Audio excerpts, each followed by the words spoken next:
जल संसाधन विभाग, सबको मिला करके 1,30,000, जिसमें 30,000 सहकारी समितियों का है। जब भी सदन में बात उठता है, माननीय मंत्री बोलते हैं कि हम मलाह के बच्चा हैं, जैसे लगता है उनको सर्टिफिकेट देने की ज़रूरत है। तो भाई, आप मलाह के बच्चा हैं, आपको बुझाइए नहीं रहा है कि आपके जेल में सुरंग हो गया। अब नीतीश बाबू कह रहे हैं कि हमारा सब काम जीविका दीदी करेंगे, खानों जीविका दीदी खिलावेंगे, मांस को जीविका दीदी बनावेंगे, मछली भी वही मारेंगे और अभी यंत्र भी वही चलावेंगे, ट्रैक्टर भी वही चलावेंगे। मतलब जीविका दीदी मतलब क्या हुआ? जदयू का वर्कर। विधान परिषद में आज आरजेडी के एमएलसी सुनील सिंह ने मुकेश सहनी पर करारा हमला किया। उन्होंने साफ तौर पर सवाल खड़ा किया कि बिहार में 1,30,000 के करीब तालाब हैं, और जो तालाब हैं, आप खुद को तो सन ऑफ मल्लाह बताते हैं, मल्लाह का बेटा बताते हैं, तो उन तालाबों की जिम्मेवारी जो है वो मछुआरों को न दे करके कहीं ना कहीं जीविका दीदी को दिया जा रहा है, जो कि जदयू की कार्यकर्ता हैं। उनका साफ तौर पर एक बड़ा आरोप लगाया उन्होंने साफ तौर पर कहा कि ये जो तालाब है वो जीविका दीदी को दिया जा रहा है। कहीं ना कहीं जो अग्रिम पंक्ति में जो बैठती हैं जदयू के कार्यक्रम में, वो जदयू की कार्यकर्ता हैं, जीविका दीदी नहीं, वो कार्यकर्ता हैं। और कहीं ना कहीं मुकेश सहनी को भी आड़े हाथों लिया है। सुनील सिंह ने बड़ा बयान देते हुए कहा है कि आपके आंख के तले जो है जिस तरीके से यह खेल हो रहा है, नीतीश सरकार कोई भी जो स्कीम आती है वो जीविका दीदी को सौंप देती है। आप खुद को सन ऑफ मल्लाह बताते हैं, मछुआरों का बेटा बताते हैं, तो अब जो है मुकेश सहनी क्या कहेंगे? तो बड़ा सवाल खड़ा किया है उन्होंने, सुनील सिंह ने मुकेश सहनी पर खड़ा किया है। उन्होंने कहा है कि 1,30,000 जो तालाब है उनकी रखवाली को जीविका दीदी को दिया जा रहा है। कहीं ना कहीं इसको लेकर के उन्होंने मत्स्य विभाग से भी सवाल किया। क्या कुछ कह रहे हैं सुनील सिंह? छोड़े जाते हैं उनके बयानों के साथ। 1,30,000 बिहार में तालाब है, सब विभाग को मिलाकर, मत्स्यजीवी समिति, जल संसाधन विभाग, सबको मिला करके 1,30,000, जिसमें 30,000 सहकारी समितियों का है। जब भी सदन में बात उठता है, माननीय मंत्री बोलते हैं कि हम मलाह के बच्चा हैं, जैसे लगता है उनको सर्टिफिकेट देने की ज़रूरत है। तो भाई, आप मलाह के बच्चा हैं, आपको बुझाइए नहीं रहा है कि आपके जेल में सुरंग हो गया। अब नीतीश बाबू कह रहे हैं कि हमारा सब काम जीविका दीदी करेंगे, खानों जीविका दीदी खिलावेंगे, मांस को जीविका दीदी बनावेंगे, मछली भी वही मारेंगे और अभी यंत्र भी वही चलावेंगे, ट्रैक्टर भी वही चलावेंगे। मतलब जीविका दीदी मतलब क्या हुआ? जदयू का वर्कर। जीविका दीदी जो हैं, जो मुख्यमंत्री का कहीं कार्यक्रम होता है, जो आगे में जो महिला बैठी हुई आप देखते हैं, तो कोई आम जनता होता है क्या? उसको कलेक्टर समझा कर बैठाता है कि जहाँ महत्वहीन बात भी हो वहाँ भी ताली मारना, कहना कि भाई आपने तो हमारा जीवन बदल दिया, आपने तो हमारा शराब के कारण हमारा जीवन बदल गया, ये हो गया, वो हो गया। आम महिला बनकर बैठती है उनकी जीविका दीदी।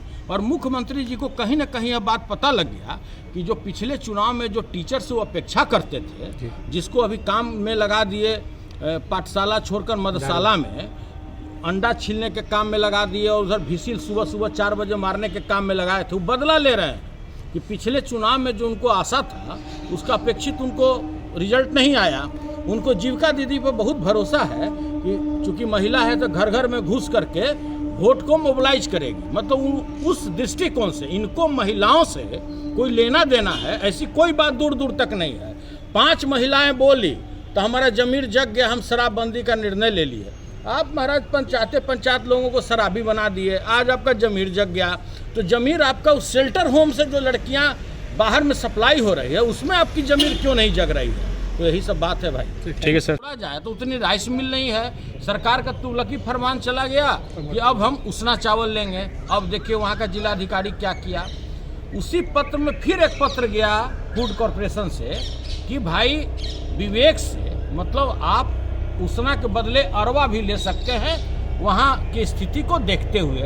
अब देखिए कच्चा पापड़ पक्का पापड़, कच्चा पापड़ पक्का पापड़ 209 पैक्सों से, यह जानकर आपको आश्चर्य होगा कि सासाराम में 209 पैक्सों से 1.5 लाख रुपया रिश्वत लिए गए। डेट भी बता दें, 11 और 12 जनवरी को वहाँ के जो जिला सहकारिता पदाधिकारी हैं उनके मार्फत से यह पैसा लिया गया। ये 209 पैक्स अध्यक्षों से सिर्फ सरकार के ऑर्डर को उलटने के लिए। मतलब सरकार ने जो ऑर्डर किया था कि भाई उसना और विवेक से आप अरवा भी ले सकते हैं, वो विवेक लगाने के लिए उन्होंने एक शॉट में 3 करोड़ लिया।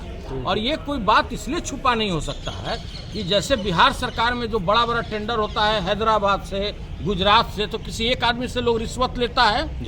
करोड़ों करोड़ रुपया लेता है।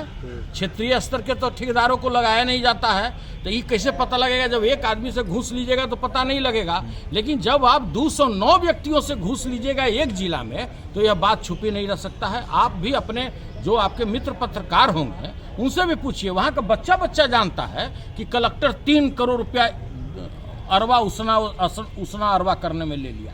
तो देखिए, मैंने ये बात बताया। इसी बात पर कृषि मंत्री और जेडीयू एमएलसी नीरज कुमार कह रहे थे कि आप बिना तथ्य के बात कर रहे हैं, तथ्य के हम बिना तथ्य का कोई बात नहीं करते हैं। सबूत है आपके पास? बिना सबूत का हम बात नहीं करते हैं। हमने बोला कि बताइए कि 20 पैक्स, 50 पैक्स, 100 पैक्स, कितने पैक्स अध्यक्षों से लिखवा दें, या छोड़िए ना भाई सबूत तो मरता नहीं है। वहाँ का फुटेज जो लगा हुआ है सीसीटीवी कैमरा, वहाँ का फुटेज लोग मंगवा ले, वहाँ का रिकॉर्डिंग मंगवा ले। हम तो डेट बता रहे हैं ना, 11 और 12 जनवरी, पता लग जाएगा। लाइन में लग करके लोगों से 1.5 लाख रुपया लिया गया। हम कोई गलत आरोप नहीं लगाते हैं और बिना रिकॉर्ड का नहीं लगाते हैं। आपने देखा होगा कि बिना रिकॉर्ड का कोई इतनी बात नहीं करता है। मंत्री महोदय का जो भी बयान आता है, मंत्री महोदय जो भी अपनी बातों को पढ़ते हैं, उन्हीं का कागज से हम बोलते हैं। माननीय मंत्री जी बोल रहे हैं कि भाई हमारे यहाँ कोई शॉर्टेज नहीं है, हम उन्हीं का रिपोर्ट दिखा रहे हैं कि महोदय 500 रुपया आप ही के जिला में लिया गया, आप ही के पदाधिकारी का रिपोर्ट है। तो देखिए, इस तरह से बिहार चल रहा है, जिस तरह से ये भगवान ही मालिक है, समझे ना। और किसानों के लिए तो ये समझे, इससे बड़ी दुश्मन सरकार हो नहीं सकती। एक मिनट सर, एक कट कर लो।